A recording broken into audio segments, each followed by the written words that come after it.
how to end your conversations and push yourself out of your comfort zone. These are two things that are really going to help you.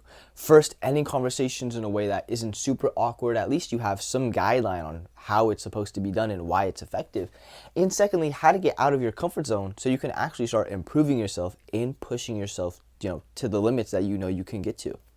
So the first thing is ending a conversation without that awkwardness in a way that is, not super disheartening for the other person. And so when you're doing this, you just kind of want to make it simple and quick. Thanks for having the talk with you. I don't want to take too much of your time. I'll let you go back to whatever you're doing. That's the easiest way to end a conversation. It's how I end my conversations.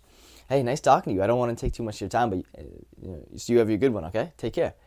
Hey, nice talking to you, man. And then say something that you're going to do. Nice talking to you. I'm going to finish out this workout, get a nasty pump in. I hope you have a good one too. Nice talking to you. I'm going to go finish up my grocery shopping. I'm going to go back to the house, take care of the kids. I'm going to go back. I'm going to, whatever the fuck it could be, right? I'm not assuming you have kids, but it's just not being awkward as you say it, right? It's very easy to end a conversation. I just got a comment about that in a YouTube video. So yeah, just be like, hey, nice talking to you, man. You have good luck on that, on whatever you're going to do. I'm going to go do this. You have a good one. Not that difficult at all, right? But what happens if you have a hard time ending conversations is you're probably a people pleaser. You probably are stuck in your head still. You probably don't want to piss off the other person or upset them in any way. And this is all coming from other stuff that I talk about in my videos where your fear of judgment is too high, your self-esteem is too low, where you don't feel like upsetting anybody or even taking a chance that could upset anything or anybody, right? And so if you have a hard time doing that, you probably have a hard time being fun in conversations and all that stuff, right? And so mainly it's about putting yourself out of your comfort zone, doing things that you haven't done before, just to the slightest degree. And so a way to get out of your comfort zone without being super, crazy or doing something that's super anxious is just expressing yourself a bit louder and more dynamically. So this means when you laugh at something, laughing a bit louder. When you do find something funny, laughing at that, allowing it to come out, not holding it back. When there's something you want to say, saying it. When you want to make eye contact with someone, making eye contact with that person. And all these things are going to be forms of pushing yourself more and more and getting out of your comfort zone. Another thing you can do is just go up to people and start conversations. Hey man, I love that sweater. I love your style. How's your day going? Awesome. What are you up to right now? Cool. I was up to this, doing that. Have you ever done that before? Are you doing this? Are you part of this? Finding interests. And that's just how you have natural conversations, but you can't do that because you haven't had enough of them, right? You don't understand what it's like to have a good conversation with a random person, start to finish, and have that conversation be engaging. You just have no idea what that is, so you need to practice more. Practice slowly, getting out of your head, starting conversations, talking little by little. Practice making jokes, practice telling stories, practice doing yes, and that reminds me of this time where I did this. Have you ever done anything like that? Oh, you have. Oh, you haven't. How was that? Oh, I bet it was fun. When I look at you, you don't seem like a person to do that. And these are all things that you can do in your conversation. But if you don't have the bandwidth, if you're not, if you're in that conversation thinking to yourself, what do I say next? What do I say next? You're not listening to the other person, right? You're so caught up about yourself. That's something that I can't teach you. There's nothing I can teach you. The only things I can say is be present to the words that they're saying. Listen intently. No one gives a fuck how you look like. No one cares, what you look like about that shit. They don't care. Just be attuned to the moment. Stop caring about yourself so much.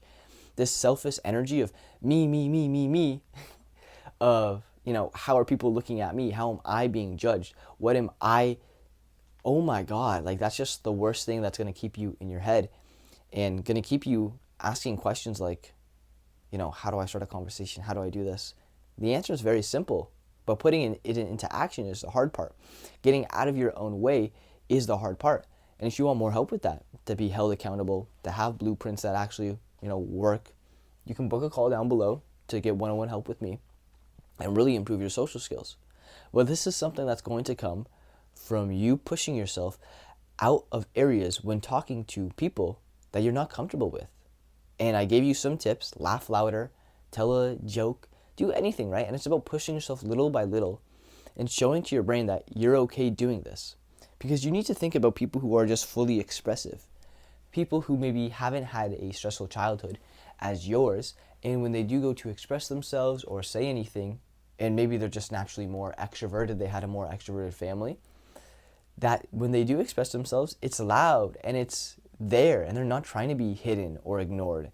And that's something that takes bravery and confidence. And you may get jealous at that person, or you can look at that person as a role model, as someone that you want to take inspiration from.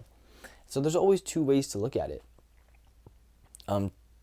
Always two ways to look at every situation. I remember when I was practicing my social skills, it wasn't something that just changed immediately.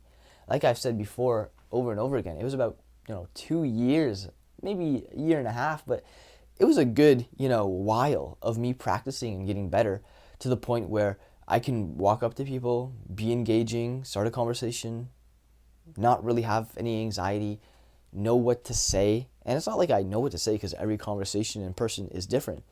But I know how to ask a question, talk about myself, go deeper, build a connection, build rapport, all that stuff, right? Use my tonality, use my body language, use my eye contact in a way that's natural and attractive to other people. If you're talking to someone and you just are not there, you're not engaged, you're stifled, you're back, you're putting something, a front on, some people are going to see that, right? Especially if this front is that of, I'm better than you. A person with high self-esteem is going to understand that and is going to react kind of oddly to that, because when it comes to humans, no human is better than anybody. I don't believe any human is better than me. You can be confident, that's awesome, and I'm proud that you're confident in yourself, but I don't believe you're a better human than me. You can be better looking, better in shape, make more money, all that stuff, but at a human to human level, we're all just the same, right? We all go through our sadnesses, our happinesses, and so I'm just here to connect with you. And all that fear of judgment of what I look like and who I am, I know I put the work in behind closed doors. I go to the gym as much as I can. I eat healthy foods. I take care of myself. I dress well. I smell well.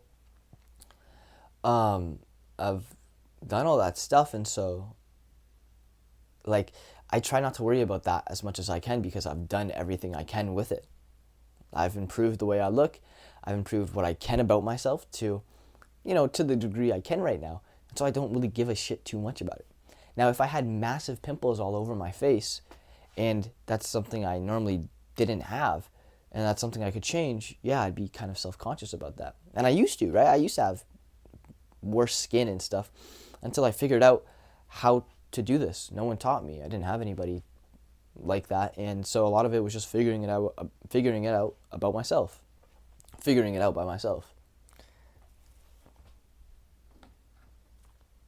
So yeah, this has been today's quick video, ending a conversation. Should be easy, should be normal.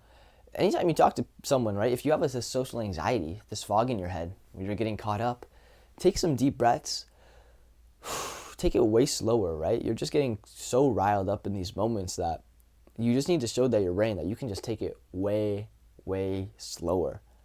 Like when someone asks me a question and I'm talking to them, I'll make it a standard. This is actually a good way to get out of your comfort zone. But just to take a second pause, a couple seconds worth of freezing time, just to be like, and that just does so much for you. It does so much. It allows you to, it shows your brain that you can be calm in a conversation, that you can hold space, that you can relax. You don't have to answer so quickly, and you'll be okay. And the more you do that, the more comfortable you'll get with it, and over again, right? That's how you're going to slowly get out of your comfort zone and be okay being more expressive, being more fun, being more silly and goofier in conversations. Yeah, peace out. Bye. Love you.